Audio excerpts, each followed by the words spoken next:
Hello, hello, hello! आप सभी लोगों को अविनाश मिश्रा का बहुत-बहुत नमस्कार। स्वागत है जी आप सभी लोगों का हमारे आज के इस लेक्चर में। आज के इस क्लास में हम लोग पढ़ेंगे NCERT line by line series के अंतर्गत हम लोग फर्स्ट चैप्टर ज्योग्राफी क्लास 6 का पढ़ चुके हैं। आज के इस लेक्चर में हम लोग ज्योग्राफी 6 क्लास के चैप्टर नंबर 2 को आज हम लोग पढ़ेंगे। चैप्टर नंबर 2 का नाम है ग्लोब, अक्षांश एवं देशांतर। इस चैप्टर में हम लोग ग्लोब क्या होता है आगे पढ़ेंगे। ग्लोब ऐसा होता है, ये ग्लोब है। तो इस पर हम लोग अक्षांश एवं देशांतर रेखाओं को दिखाने की कोशिश करेंगे, जानेंगे कि अक्षांश रेखा किसको बोलते हैं, देशांतर रेखा किसको बोलते हैं। तो पूरा का पूरा ये चैप्टर आज हम लोग पढ़ेंगे और उम्मीद करता हूँ कि आप लोगों को ये लेक्चर एकदम पूरा का पूरा समझ में आएगा। तो चलिए बिना समय गवाए शुरू करते हैं। लाइन बाय लाइन पढ़ेंगे हमने इस चीज़ को। पढ़ना चालू करते हैं। पिछले अध्याय में आप पढ़ चुके हैं कि हमारी पृथ्वी गोलाकार नहीं है। बिल्कुल सही बात है, हमारी पृथ्वी गोलाकार नहीं, एकदम से गोल नहीं है, थोड़ी सी चपटी है और ऐसे सेंटर पे ऐसे थोड़ा सा उभरी हुई है सेंटर की तरफ से। और ये ध्रुव पे थोड़ा सा चपटी हो गई है, इसलिए इसको गोलाकार नहीं बोला जाता है, ये गोलाकार नहीं है। यह उत्तर एवं दक्षिण ध्रुवों पर थोड़ी सी चपटी तथा मध्य में थोड़ी उभरी हुई है। एकदम जो बात मैं बोला वही लिखा है। उत्तर एवं दक्षिणी ध्रुव पर ये जो होता है उत्तर ध्रुव होता है, ये होता है दक्षिण ध्रुव। तो ये ध्रुवों पे थोड़ी सी चपटी होती है ये, और ये जो होती है ये मध्य मतलब सेंटर में थोड़ी सी उभरी हुई रहती है। उभरी मतलब बाहर की तरफ निकला हुआ, उभरी हुई रहती है, ये बात हो गया। तो नेक्स्ट लाइन कहता है, क्या आप कल्पना कर सकते हैं कि यह कैसी दिखती है। एकदम इसी तरीके से दिखाई देती है। कैसी दिखाई देती है भाई? मान लो एक फुटबॉल की तरह दिखाई देती है एक पृथ्वी। इस संबंध में जानकारी प्राप्त करने के लिए आप अपनी कक्षा में सावधानीपूर्वक ग्लोब को देखिए। ग्लोब क्या होता है? इस तरीके का एक पृथ्वी को डिनोट करने वाला, पृथ्वी के प्रतिरूप, पृथ्वी के जैसा एक आकृति बना दिया गया है, उसको हम लोग ग्लोब के नाम से जानते हैं। जो पृथ्वी पर चीजें दिखाई जाती है वो सब इस पर दिखाया जाता है एक समान आकार के रूप में। ग्लोब पृथ्वी का लघु रूप होता है। लघु मतलब छोटा होता है। पृथ्वी का एक लघु रूप में एक वास्तविक प्रतिरूप है। वास्तविक मतलब रियल, प्रतिरूप मतलब होता है छवि या प्रतिबिंब, एकदम उसके जैसा ही। जैसे एक फोटो होता है ना, फोटो, तो मेरा फोटो अगर है तो वो मेरा प्रतिबिंब है, मेरा वो छवि है, मेरे जैसा है, मेरा प्रतिरूप है। ठीक है, तो प्रतिरूप का मतलब होता है एकदम उसी के जैसा, एज इट इज, जैसा ऐसा पृथ्वी होता है उसका ही एक फोटो प्रतिरूप को फोटो भी बोल सकते हैं, कोई दिक्कत नहीं है। तो ग्लोब जो होता है पृथ्वी का लघु रूप में एक वास्तविक प्रतिरूप होता है। आगे चलते हैं। ग्लोब विभिन्न आकार एवं प्रकार के हो सकते हैं। थोड़ा सा ग्लोब के बारे में इस पैराग्राफ में पढ़ाया है। बोल रहा है कि विभिन्न आकार के एवं प्रकार के हो सकते हैं। बड़े ग्लोब भी हो सकते हैं जो आसानी से एक स्थान से दूसरे स्थान नहीं ले जा सकते हैं। क्यों नहीं ले जा सकते हैं? क्योंकि ये आकार में बड़े हैं, थोड़ा शेप इनका बड़ा है, तो एक स्थान से दूसरे स्थान तक ले जाने में थोड़ा सा कैरी करने में मुश्किल हो सकता है। एक पॉकेट ग्लोब भी होते हैं। पॉकेट में रखने योग्य छोटे ग्लोब भी हो सकते हैं तथा गुब्बारे जैसे ग्लोब का मतलब क्या हुआ? एक गुब्बारे पर पूरा का पूरा पृथ्वी का जो है पूरा का पूरा नक्शा बना दिया गया। उसमें हवा भरने पर वो फूल जाएगा एकदम गुब्बारे जैसा, फिर उसमें सब कुछ दिखाई देने लगेगा एज इट इज, पृथ्वी पे जैसा ग्लोब जैसा हो जाएगा फूलने के बाद, जिनमें हवा भरी जा सकती है एवं आसानी से एक स्थान से दूसरे स्थान तक ले जाया जा सकता है। तो 3 तरीके के ग्लोब हम लोग पढ़े। पहला ग्लोब जो है एक बड़ा ग्लोब जिसको हम लोग कैरी नहीं कर सकते हैं, मुश्किल होता है, और एक पॉकेट ग्लोब और एक गुब्बारे जैसा ग्लोब। 3 ग्लोब के बारे में हम लोग पढ़ाई कर चुके हैं। आगे बढ़ते हैं। ग्लोब स्थिर नहीं होते हैं। ये स्थिर नहीं होते ग्लोब, आप देखे होंगे तो ग्लोब को ऐसे घुमाया जा सकता है, जैसे घुमाया जा सकता है, ठीक है। तो इसलिए ये स्थिर नहीं होते, ये मूवेबल होते हैं। इसे उसी प्रकार घुमाया जा सकता है जैसे कुम्हार का पहिया या लट्टू घूमता है। लट्टू कैसे घूमता है भाई? अपने एक कील पर ऐसे ऐसे करके घूम जाता है, ऐसे ऐसे करके घूम जाता है, और कुम्हार का पहिया भी ऐसे ऐसे करके घूम जाता है। ठीक उसी प्रकार अपने एक्सिस पर, ये जो इसका है ये एक्सिस है, इस एक्सिस पर ये ग्लोब भी ऐसे घूम जाता है, पूरब से पश्चिम की दिशा है, तो ऐसे होता है। ग्लोब पर देशों महाद्वीपों तथा महासागरों को उनके सही आकार में दिखाया जाता है। ग्लोब पर देश, जितने भी कंट्रीज हैं, जितने भी कॉन्टिनेंट्स हैं और जितने भी ओशियंस हैं, उन सबको सही आकार में दिखाने की प्रयत्न किया जाता है। नेक्स्ट पैराग्राफ पढ़ते हैं। पृथ्वी के समान किसी गोले पर किसी बिंदु की स्थिति का वर्णन करना कठिन है।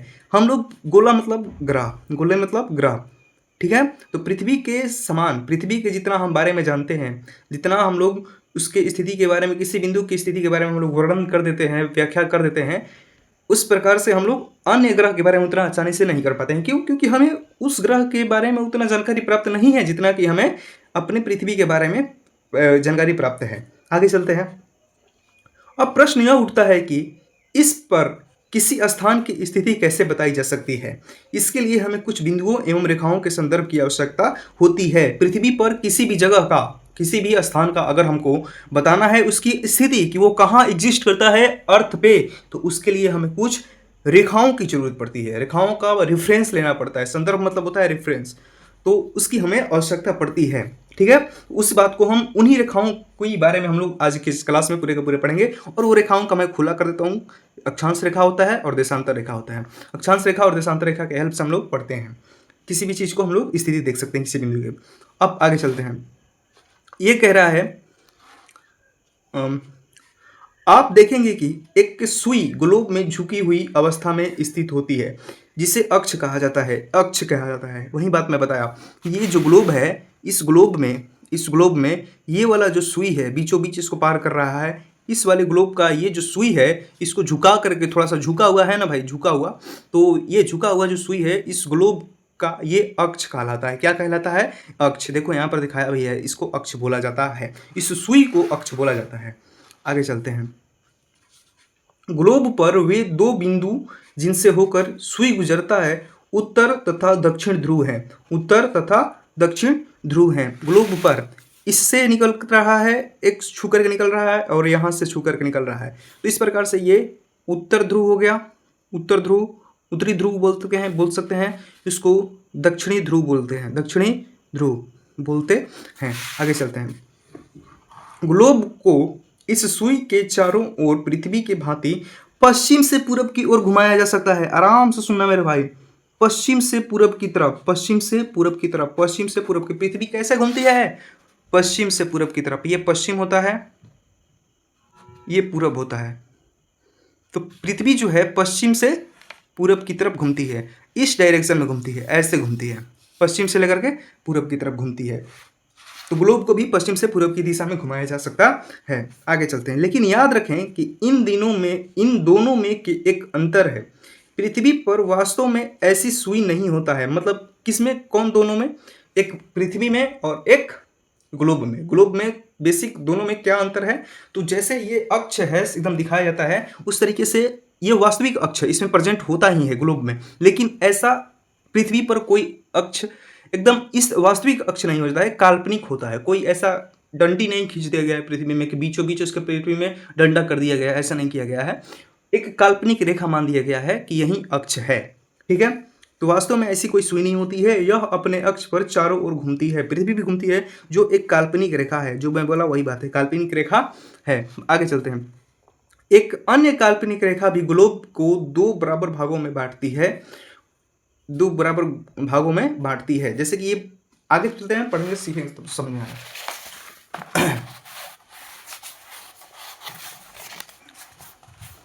बांटती है, इसे विषुवत वृत्त कहा जाता है। पृथ्वी, अब सुनो, अगर ये अर्थ है, पूरे के पूरी पृथ्वी है, तो इस पृथ्वी के बीचों बीच एक काल्पनिक रेखा गुजरती है, इसका नाम होता है विषुवत वृत्त।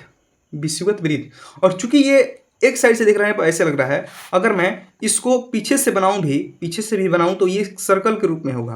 कैसे होगा? ये अगर ये पृथ्वी है तो ये 2D स्ट्रक्चर में बना होगा, अगर 3D में बनाऊं तो एक सर्कल की तरह दिखाई देता है, इसलिए इसको विषुवत वृत्त कहा जाता है। तो विषुवत वृत्त कहा जाता है जो पृथ्वी के दो भागों में बांटती है। पृथ्वी को एक भाग ये वाला, दूसरा भाग ये वाला, दो भागों में पृथ्वी को ये क्या करता है? बांटता है। कौन? विषुवत वृत्त।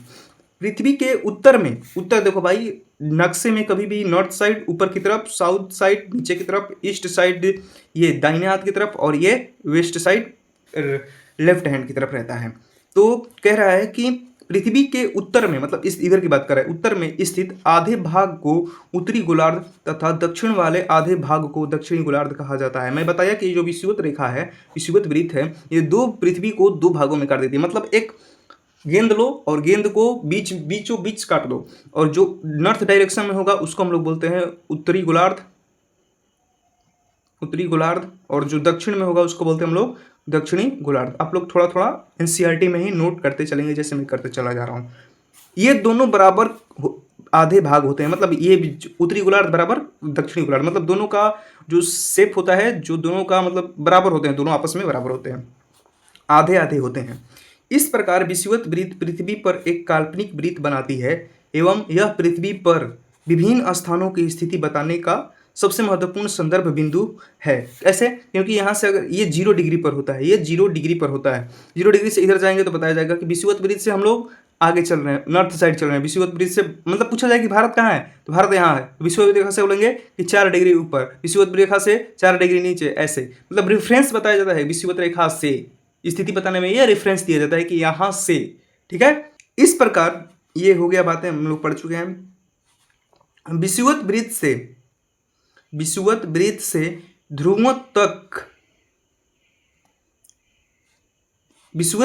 ध्रुवों तक स्थित सभी समानांतर वृत्तों को अक्षांश रेखाएं कहा जाता है।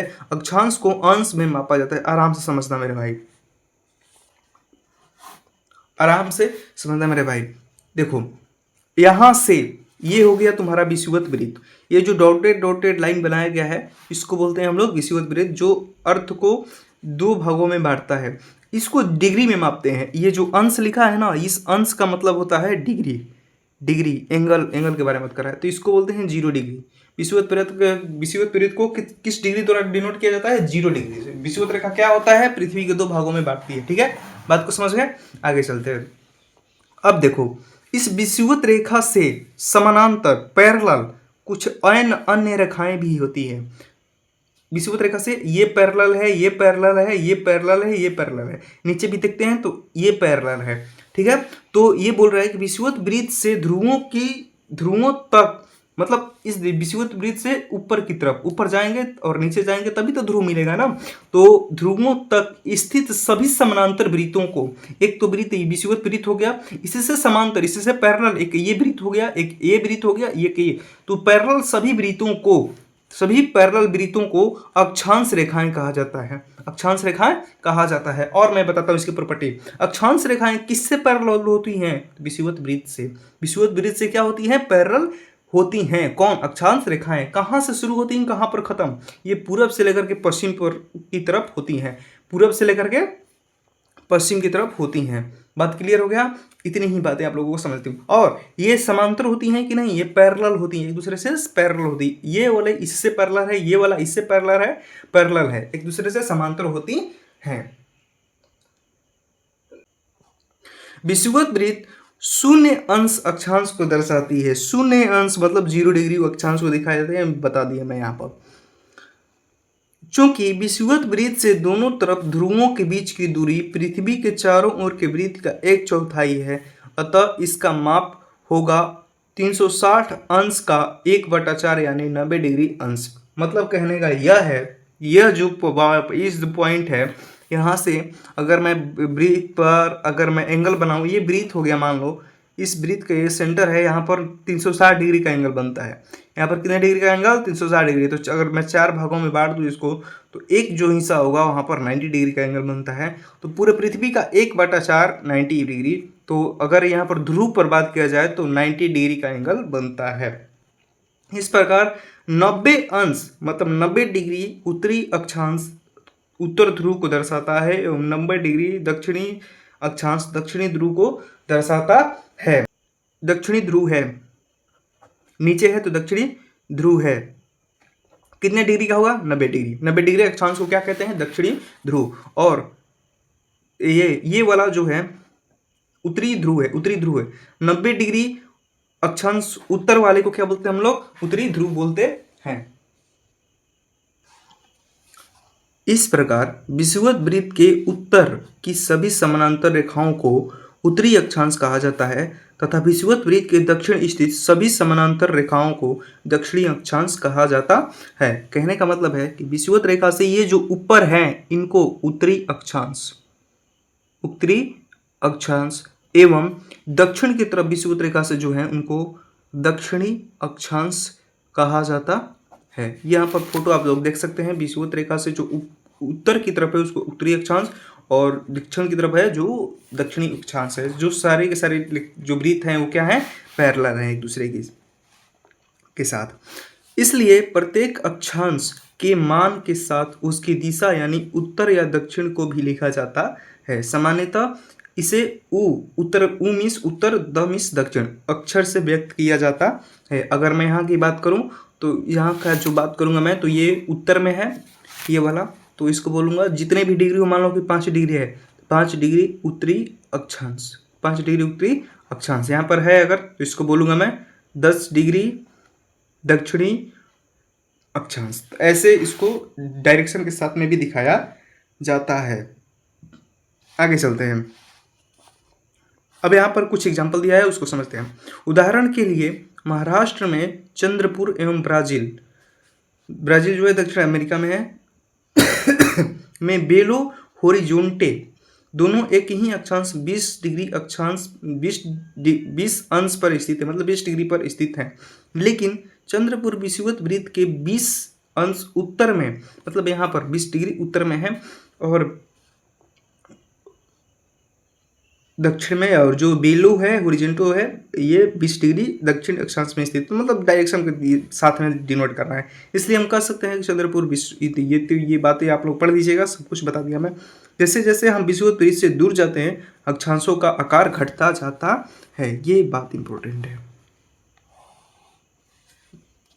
मतलब यहाँ पर देखो आराम से समझना, अगर यहाँ पर विषुवत वृत्त है, इस विषुवत वृत्त पर सबसे बड़ा वृत्त दिखाई दे रहा है, यहाँ से ये चलेंगे तो ये थोड़ा सा छोटा हो गया, इससे इसके कंपेयर में देखना, इससे ये छोटा हो गया, इससे ये छोटा हो गया, इससे ये छोटा हो गया, और लास्ट में जाते जाते जाते जाते सारे के सारे जो वृत्त हैं लास्ट में जाकर के एक बिंदु के रूप में रिप्रेजेंट हो जाती है। कहने का मतलब क्या है कि विषुवत वृत्त से जैसे जैसे जैसे जैसे हम लोग ध्रुवों की तरफ बढ़ते हैं, सिर्फ उत्तरी ध्रुव की तरफ नहीं, दक्षिणी ध्रुव की तरफ भी सेम कहानी होती है। तो जैसे जैसे हम ध्रुवों की तरफ बढ़ते हैं तो ये जो अक्षांश वृत्त है उसका आकार जो है वो घटता जाता है। कॉन्सेप्ट क्लियर हो गया? आगे चलते हैं। अब नेक्स्ट टॉपिक हमसे कहना चाहता है महत्वपूर्ण अक्षांश रेखाएं। अक्षांश रेखाओं के बारे में कुछ बातें कर रहा है। विषुवत वृत्त 0 डिग्री अक्षांश रेखा को कहते हैं, मैं बता दिया। उत्तर ध्रुव 90 डिग्री उत्तरी ध्रुव को कहते हैं, अर्थात दक्षिणी ध्रुव 90 डिग्री दक्षिण को कहते हैं। अतिरिक्त 4 महत्वपूर्ण अक्षांश समांतर रेखाएं और भी हैं, उनको समझते हैं। ये फोटो में बाद में एक्सप्लेन करूंगा थोड़ा सा और आगे पढ़ने के बाद। चलो देखो, सबसे पहली बात, उत्तरी गोलार्ध में कर्क रेखा। कर्क रेखा क्या होता है मैं सब बताता हूँ। दक्षिणी गोलार्ध में मकर रेखा एवं विषुवत वृत्त के 66.5 डिग्री उत्तर में उत्तर ध्रुव वृत्त एवं विषुवत रेखा के 66.5 दक्षिणी ध्रुव वृत्त। इस सब को समझाता हूँ। देखो मान लो कि ये हमारा अर्थ हो गया, ठीक है, दिखाई दे रहा है आप लोगों को। और इस अर्थ के ये जो बीचों बीच है इसको बोलते हैं हम लोग विषुवत रेखा। विषुवत रेखा बोलो, विषुवत वृत्त बिलो की बात है। कितने डिग्री पर? 0 डिग्री पर। यह पृथ्वी को क्या करता है? 2 बराबर भागों में बांटता है। ये वाला जो हिस्सा है यहां से लेकर के यहां तक, ये वाला उत्तर में है। कहां पर है? उत्तर में है। तो इसको बोलेंगे उत्तरी गोलार्ध। इसको बोलते हैं उत्तरी गोलार्ध। गोला का आधा भाग यानी कि गोलार्ध, गोला आधा गोलार्ध। और ये वाला जो है दक्षिणी गोलार्ध। कॉन्सेप्ट क्लियर हो रहा है भाई? गोलार्ध क्यों बोलते हैं, दक्षिणी क्यों बोलते हैं? क्योंकि दक्षिण डायरेक्शन में है और गोला का आधा भाग है, इसलिए गोलार्ध बोलते हैं, दक्षिणी गोलार्ध।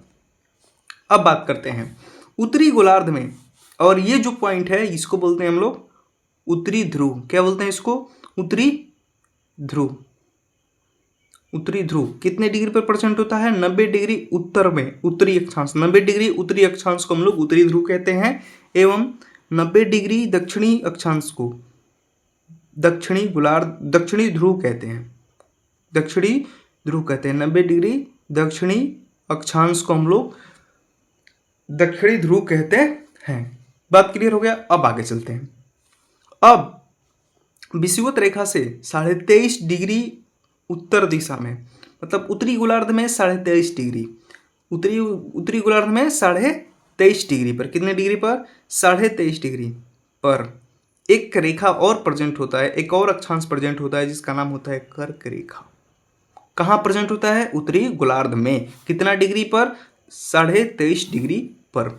और सेम ऐसे ही 23.5 डिग्री दक्षिणी गोलार्ध में, 23.5 डिग्री दक्षिणी गोलार्ध में, 23.5 डिग्री दक्षिणी गोलार्ध में, ये दक्षिणी है और ये उत्तरी है। उत्तरी गोलार्ध में एक और अक्षांश रेखा पाया जाता है जिसका हम लोग मकर रेखा नाम देते हैं। मकर रेखा। बात क्लियर हो गया? 23.5 डिग्री उत्तरी अक्षांश को कहते हैं कर्क रेखा और 23.5 डिग्री दक्षिणी अक्षांश को बोलते हैं मकर रेखा। अब चलते हैं आगे। 66 डिग्री उत्तरी अक्षांश को हम लोग बोलते हैं उत्तरी, यहां पर लिखा है उत्तर ध्रुव वृत्त। क्या बोलते हैं? उत्तर ध्रुव वृत्त। और सेम उसी तरीके से यहाँ पर जो भी 66 डिग्री पर रहता है, 66 डिग्री दक्षिणी गोलार्ध में, दक्षिणी गोलार्ध में प्रेजेंट होता है, उसको बोलते हैं दक्षिण ध्रुव वृत्त। दक्षिण ध्रुव वृत्त। तो उत्तरी ध्रुव वृत्त क्या है और दक्षिणी ध्रुव वृत्त क्या है, इस डायग्राम के माध्यम से मैं आप लोगों को समझा दिया। अगर समझ में आया है तो एक बार कमेंट में लिखिए। यहाँ तक की कहानी सारी बातें समझ में आ चुकी हैं। अब बात करते हैं पृथ्वी के ताप कटिबंध। ताप मतलब होता है टेम्परेचर, ताप मतलब टेम्परेचर, कटिबंध मतलब होता है क्षेत्र, एरिया बोलो। तो पृथ्वी के कौन कौन सा एरिया में कैसा कैसा टेम्परेचर होता है उन बातों को बताया जाएगा। सबसे पहली बात मैं आप लोगों को थोड़ा सा यहाँ पर समझाना चाहता हूँ। पहले इसको बाद में पढ़ेंगे, पहले यहाँ पर समझ लेते हैं। ये जो डायग्राम है उसको पहले समझ लेते हैं। आ जाओ, यहाँ पर दिखाया है। सबसे पहले देखो, यहाँ पर 0 डिग्री इसको बोलते हैं विषुवत वृत्त, आप लोगों को पता है। और 23.5 डिग्री को कर्क रेखा बोलते हैं। क्या बोलते हैं इसी को? देखो यहाँ पर लिखा है कर्क रेखा, कर्क रेखा, ठीक है। और 23.5 डिग्री दक्षिणी गोलार्ध में जो होता है अक्षांश उसको बोलते हैं मकर रेखा। यहाँ पर दक्षिणी ध्रुव वृत्त 66 डिग्री और यहाँ पर उत्तरी ध्रुव वृत्त। जो बातें जानते हैं उसको पहले अंडरलाइन कर लेते हैं। दक्षिणी ध्रुव वृत्त और यहाँ पर दक्षिणी ध्रुव दिखाया जाता है और यहाँ पर उत्तरी ध्रुव दिखाया जाता है। इतनी बातें आप लोगों को पहले से पता है। अब नया बात क्या है, कटिबंध के बारे में पढ़ेंगे, ताप कटिबंध के बारे में, ठीक है। तो देखो, कर्क रेखा और मकर रेखा के बीच में, कर्क रेखा, ये कर्क रेखा हो गया और ये मकर रेखा हो गया, इसके बीच में ये वाला जो आप लोग को रीजन दिखाई दे रहा है, ये वाला जो रीजन इस दिखाई दे रहा है पर्टिकुलरली, इस रीजन में सूर्य का जो लाइट होता है, सूर्य का जो प्रकाश होता है वो एकदम सर पे पड़ता है। मतलब इसमें जो आदमी खड़ा है, मान लो कि यहाँ पर कोई आदमी खड़ा है, तो सूर्य का जो लाइट है इसके एकदम सर पे पड़ता है। अगर सर पे पड़ता है, अगर दोपहर में, सर पे कब लाइट पड़ता है? दोपहर में पड़ता है। तो अगर दोपहर में लाइट पड़ता है तो दोपहर में गर्मी लगता है कि नहीं लगता है? टेम्परेचर ज़्यादा होता है, गर्म लगता है, तो यहाँ पर गर्मी ज़्यादा होती है और इसको बोलते हैं उष्णकटिबंध की पेटी। क्या बोलते हैं बेटा? उष्णकटिबंध बोलते हैं। क्या बोलते हैं इसको? उष्णकटिबंध। उष्णकटिबंध क्या होता है इस कटिबंध में? इस ऐसे एरिया में सालों भर तक सूर्य का प्रकाश लगातार सर पे पड़ता है, तो इसको बोलते हैं हम लोग उष्णकटिबंध। इसमें अगर सालों भर प्रकाश पड़ रहा है सर पे, तो यहाँ के जो लोग हैं वो गोरे गोरे होंगे कि काले काले होंगे? यहाँ के लोग काले काले होंगे। यहाँ पर ही हमारा केरला पड़ता है, एकदम नीचे, भारत एकदम सटा हुआ। तो केरला के लोग, जो साउथ के लोग होते हैं, साउथ इंडियंस, वो कैसे होते हैं? काले काले होते हैं। वो बात अलग है कि उसकी हीरोइन अलग अलग हो जाती है साउथ इंडियन की, पता नहीं कैसे। हीरो सारे काले काले, हीरोइन सारी के सारी गोरी गोरी, पता नहीं कैसे। अब देखो, अब बात करते हैं, ये तो उष्णकटिबंध समझ में आ गया। अब बात करते हैं थोड़ा सा और इधर देखो, कर्क रेखा एवं उत्तर ध्रुव वृत्त के बीच में ये वाला जो आपको पर्टिकुलरली रीजन देखने को मिल रहा है, नेक्स्ट अलग कलर से मैं डिनोट करूंगा। ये वाला जो पर्टिकुलरली आप लोग को रीजन दिखाई दे रहा है, इसको बोलते हैं हम लोग उत्तरी शीतोष्ण कटिबंध। शीतोष्ण कटिबंध बोलते हैं, लेकिन ये थोड़ा सा उत्तर डायरेक्शन में है तो इसलिए इसको उत्तरी शीतोष्ण कटिबंध बोलते हैं। यहाँ पर क्या होता है कि सूरज का जो लाइट है थोड़ा सा तिरछा पड़ता है। क्या पड़ता है? थोड़ा सा तिरछा पड़ता है। तो तिरछा पड़ता है तो इसके कंपेयर में, उष्ण कटिबंध के कंपेयर में यहाँ पर थोड़ा सा टेम्परेचर जो होता है थोड़ा सा कम होता है। यहाँ के लोग जो होते हैं गोरे गोरे होते हैं। इसी तरीके से सेम मकर रेखा एवं दक्षिणी ध्रुव वृत्त के बीच में ये वाला जो रीजन है इसको हम लोग दक्षिणी शीतोष्ण कटिबंध कहते हैं। शीतोष्ण कटिबंध, शीत प्लस उष्ण, गर्मी और ठंडा का मिलन होता है यहाँ पर, मजा मजा आता है यहाँ पे। ठीक है, अब बात करते हैं थोड़ा सा आगे की तरफ। देखो, उत्तरी ध्रुव वृत्त एवं उत्तरी ध्रुव के बीच में, उत्तरी ध्रुव वृत्त एवं उत्तरी ध्रुव के बीच में पर्टिकुलरली ये वाला जो रीजन आपको दिखाई दे रहा है, ये वाला रीजन, ये ऊपर वाला रीजन, सॉरी कलम नहीं चल रहा है, ये वाला जो आपको रीजन दिखाई दे रहा है इसको बोलते हैं उत्तरी शीत कटिबंध। कि कौन सा कटिबंध? शीत कटिबंध। और ये इधर वाला जो रीजन आपको दिखाई दे रहा है इसको बोलते हैं दक्षिणी शीत कटिबंध। मतलब क्या निकल रहा है भाई? कितने तरीके के कटिबंध आप लोग पढ़ लिए? 3 तरीके के कटिबंध पढ़ लिए हम लोग। कौन का से कटिबंध पढ़ लिए हम लोग? एक उष्ण कटिबंध पढ़ लिए, एक उष्ण कटिबंध, एक पढ़ लिए शीतोष्ण कटिबंध, शीतोष्ण कटिबंध, एवं एक पढ़ लिए शीत कटिबंध, शीत कटिबंध। ये कहाँ प्रेजेंट होता है, ये कहाँ प्रेजेंट होता है, ये कहाँ प्रेजेंट होता है, आप लोग कमेंट बॉक्स में खुद बताएं। आगे चलते हैं। यहाँ तक की पूरी जो एनसीईआरटी में जो बात लिखा है पूरा का पूरा मैं पढ़ा दिया, पूरा का पूरा ये सब बातें मैं पढ़ा चुका हूँ, इसको आप लोग खुद से पढ़ेंगे। अब बात करते हैं देशांतर रेखा के बारे में। अक्षांश रेखा के बारे में हम पूरी की पूरी बातें पढ़ चुके हैं। देशांतर रेखा क्या होता है? किसी स्थान की स्थिति को बताने के लिए उस स्थान के अक्षांश के अतिरिक्त कुछ और जानकारियां भी आवश्यक होती हैं। आप देख सकते हैं कि प्रशांत महासागर में स्थित टोंगा द्वीप एवं हिंद महासागर में स्थित मॉरिशस द्वीप एक ही अक्षांश 20 डिग्री दक्षिण पर स्थित हैं। उनकी सही स्थिति जानने के लिए यह पता करना होगा कि यह ध्रुव को दक्षिण ध्रुव से जोड़ने वाली संदर्भ रेखा से पूर्व या पश्चिम की ओर इन स्थानों की दूरी कितनी है। इस संदर्भ रेखाओं को देशांतर रेखाएं, देशांतर या मयोत्तर रेखाएं कहते हैं। यहाँ तक की बात मैं समझाता हूँ, आराम से सुना मेरे भाई। जिस तरीके से अक्षांश रेखाएं ऐसे होती थी, आप लोगों को याद है, ऐसे ऐसे खींचा जाता था, कहाँ से कहाँ तक? पूरब से पश्चिम की तरफ। ठीक है, लेकिन देशांतर रेखाएं जो होती है ठीक इसके विपरीत होती हैं। यहाँ से जो होता है उत्तरी ध्रुव से दक्षिणी ध्रुव की तरफ खींचा जाता है, मतलब कि नॉर्थ डायरेक्शन से साउथ डायरेक्शन की तरफ खींचा जाता है। कौन सा चीज? देशांतर रेखाएं। अक्षांश रेखा कहाँ से कहाँ तरफ? पूरब से पश्चिम की तरफ। और देशांतर रेखाएं कहाँ से? नॉर्थ से साउथ की तरफ। जो चीज ऐसी रेखाएं जो नॉर्थ से साउथ की तरफ खींची जाती है उनको हम लोग यामयोत्तर बोलते हैं। क्या बोलते हैं? यामोत्तर बोलते हैं, यामोत्तर बोलते हैं इसको। ठीक है, जो नॉर्थ से साउथ की तरफ खींची जाती है उसको हम लोग यामोत्तर रेखा बोलते हैं, इसलिए देशांतर यामोत्तर बोलते हैं। ठीक है, देशांतर रेखा कहाँ से कहाँ खींची जाती है? नॉर्थ से साउथ, इसीलिए इसको देशांतर यामोत्तर बोलते हैं। समझ में आ गया? अब बात करते हैं थोड़ा सा आगे चलो। और इसमें कुछ लिखा ही नहीं है, कुछ बात नहीं लिखा है, ये बताया है कि अक्षांश के साथ साथ देशांतर की भी जानकारी रहना जरूरी है। तथा उनके बीच की दूरी को देशांतर के अंश में मापा जाता है। जैसे अक्षांश को डिग्री में भी व्यक्त किया जाता है, उसी तरीके से देशांतर को भी डिग्रीज में व्यक्त किया जाता है। आगे चलते हैं।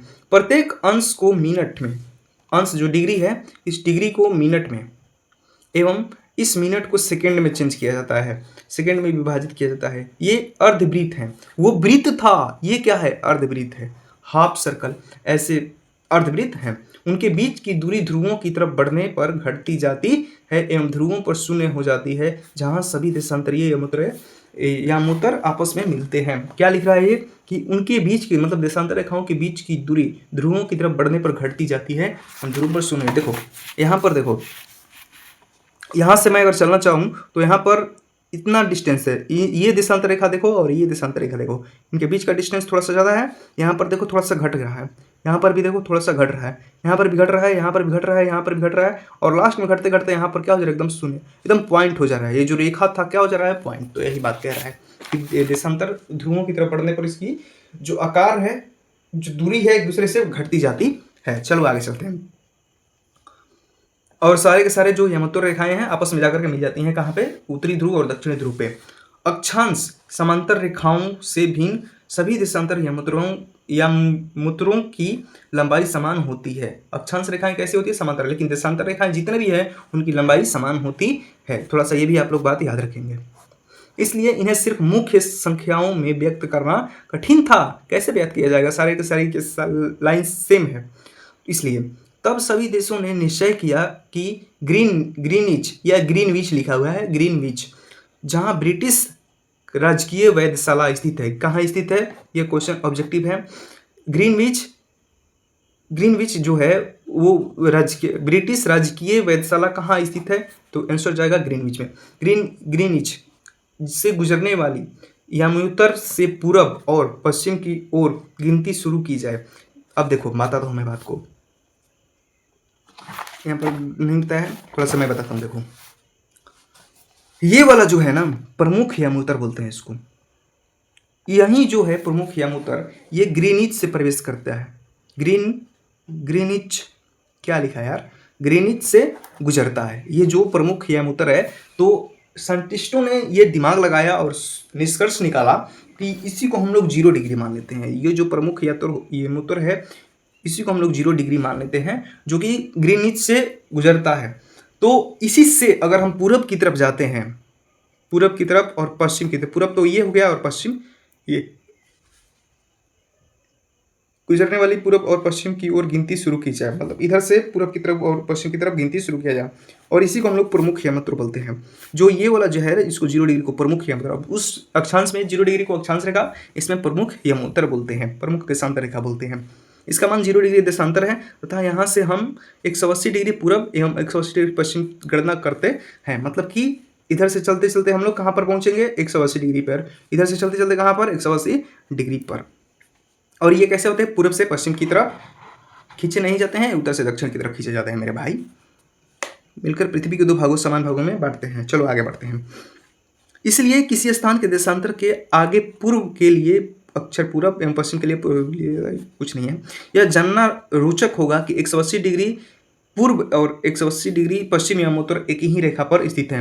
180 डिग्री मतलब कि ऐसे इसको क्या किया गया है? फोल्ड कर दिया गया, ठीक ना। तो फोल्ड कर दिया गया, यहाँ पर 180 ना है भाई, और एक यहाँ पर, इन दोनों को ले जाकर आपस में मिला तो दोनों मिल जाएंगे, 180 डिग्री वाला रेखा मिल जाएगा, काम खत्म। यही बात समझा रहे, मतलब हम पागल हैं कि समझ में नहीं आएगा जी। अब ग्लोब पर अक्षांश रेखाओं एवं देशांतर यमुनाओं, सॉरी यार, अब ग्लोब पर अक्षांश रेखाओं एवं देशांतरीय यमुनाओं के द्वारा बनी ग्रिड को देखो, मतलब ये जो बताया गया है इसको देखो।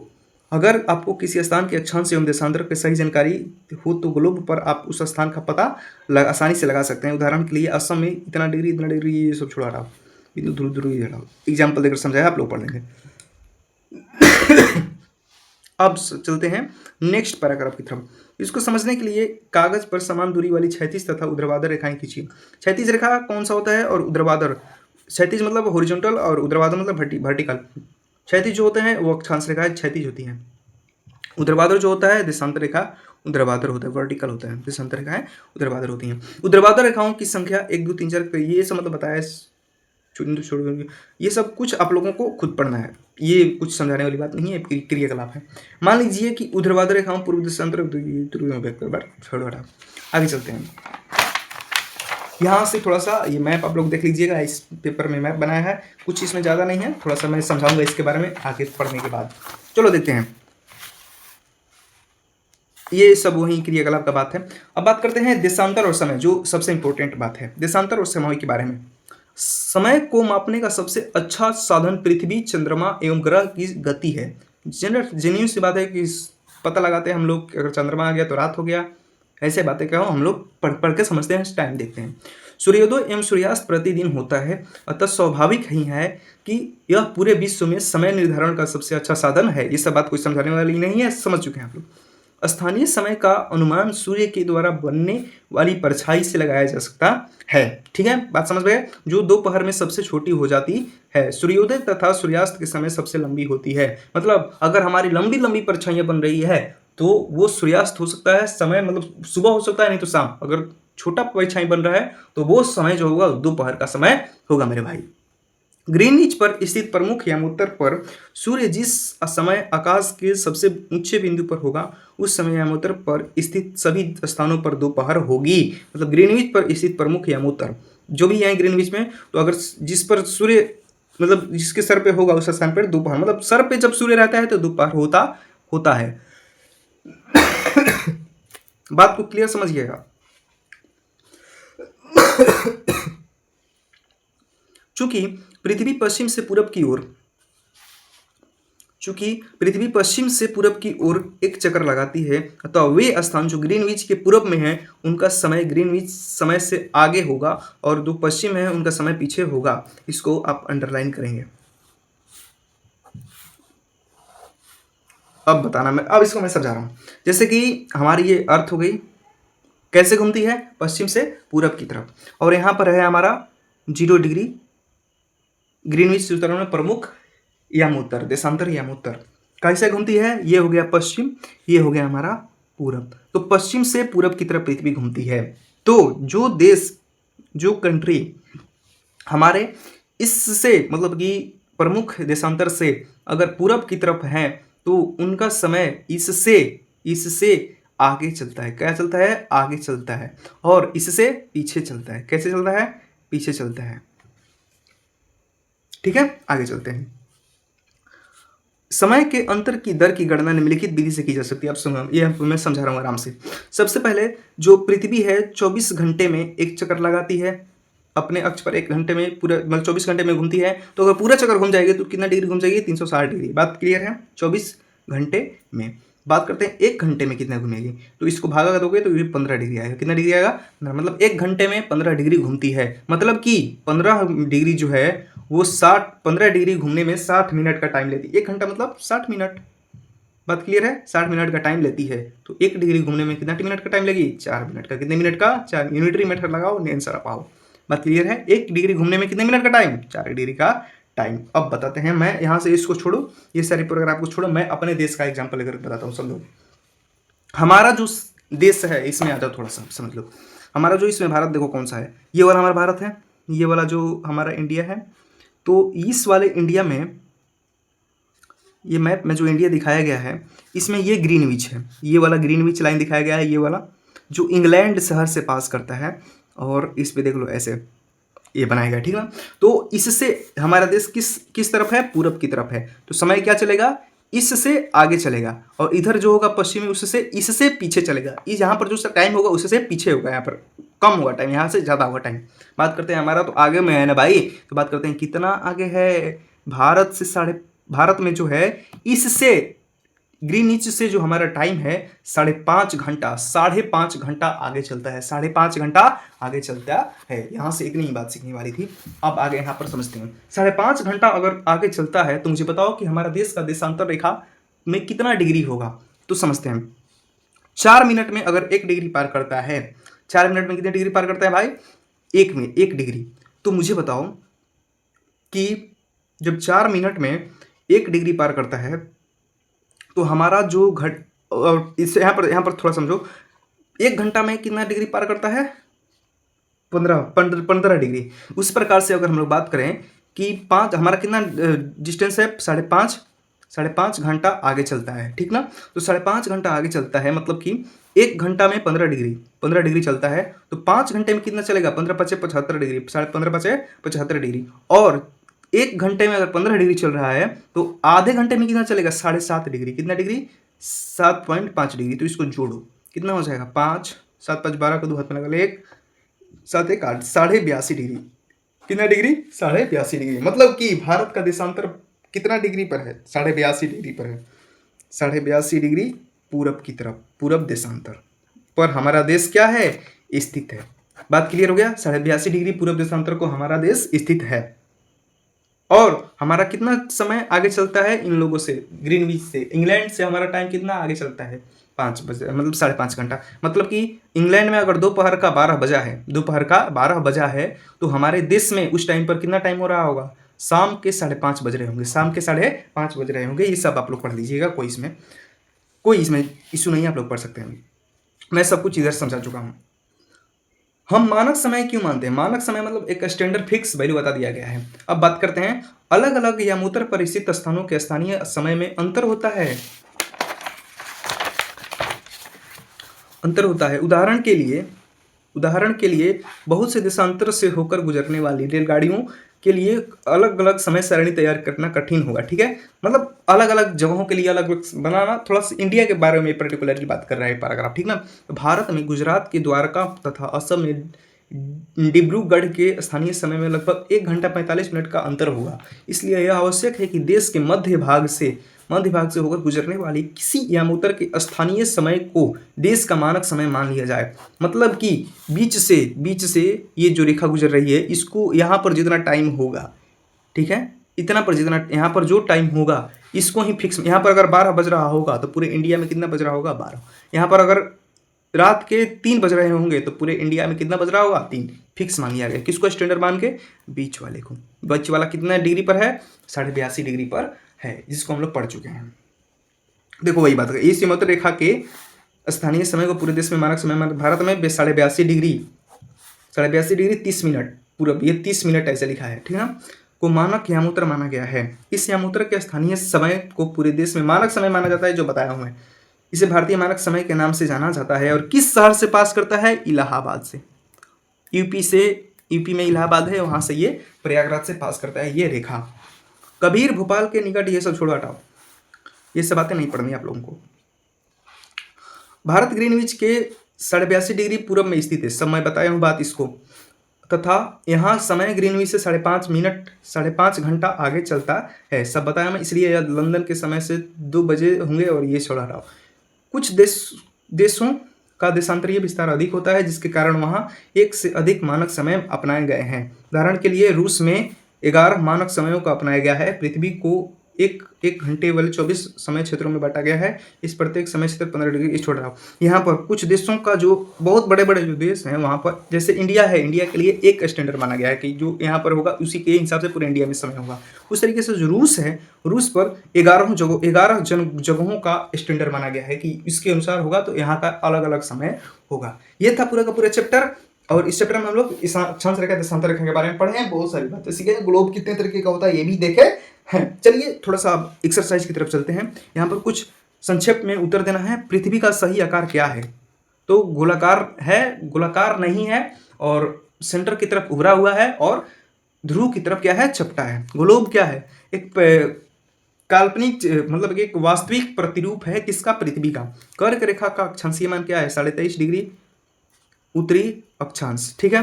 पृथ्वी के 3 ताप कटिबंध कौन कौन से मैं बता चुका हूँ, ये आप लोग देख लीजिएगा। उष्ण कटिबंध, शीतोष्ण कटिबंध और शीत कटिबंध। अक्षांश देशांतर रेखा में बता दिया हूँ मैं अंतर, आप लोग देख लीजिएगा। और उष्मा की सबसे अधिक मात्रा उष्ण कटिबंध में क्यों प्राप्त होती है? क्योंकि सालों भर सूर्य की तिरछे किरणें पड़ती हैं। जब भारत में समय 5:30 बजते हैं, तब लंदन में दोपहर 12 बजते हैं। क्यों? क्योंकि 12 बजे में 5-5.5 घंटा जोड़ दो, क्योंकि लंदन में ही है ग्रीनविच सिटी, और ग्रीनविच सिटी में से हमारा जो टाइम है 5.5 घंटा आगे चलता है, इसलिए 5:30 बजे के बाद खत्म। चलो आ जाइए, सही उत्तर चुनिए। प्रमुख यामोत्तर का मान 0 डिग्री। शीत कटिबंध किसके नजदीक पाया जाता है? शीत कटिबंध किसके नजदीक पाया जाता है? ध्रुवों के बीच पाया जाता है। देशांतरों की कुल संख्या 180। देशांतरों की कुल संख्या 180, इधर 180 होता है भाई, 180। दक्षिणी ध्रुव पर वृत्त स्थित है। दक्षिणी ध्रुव वृत्त स्थित है। दक्षिण गोलार्ध में क्या भाई? दक्षिण गोलार्ध में ग्रिड किसका जाल है? अक्षांश रेखाओं, देशांतर रेखाओं, यामोत्तरों का, ये वाले चीज का, ठीक ना। अब खाली जगह को भर लेते हैं। मकर रेखा पर स्थित है। मकर रेखा डैश पर स्थित है? दक्षिणी गोलार्ध पर स्थित है। दक्षिणी गोलार्ध पर स्थित है। भारत का मानक यामोत्तर डैश है। भारत का मानक यामोत्तर कौन सा है? 82.5 डिग्री है, ठीक है।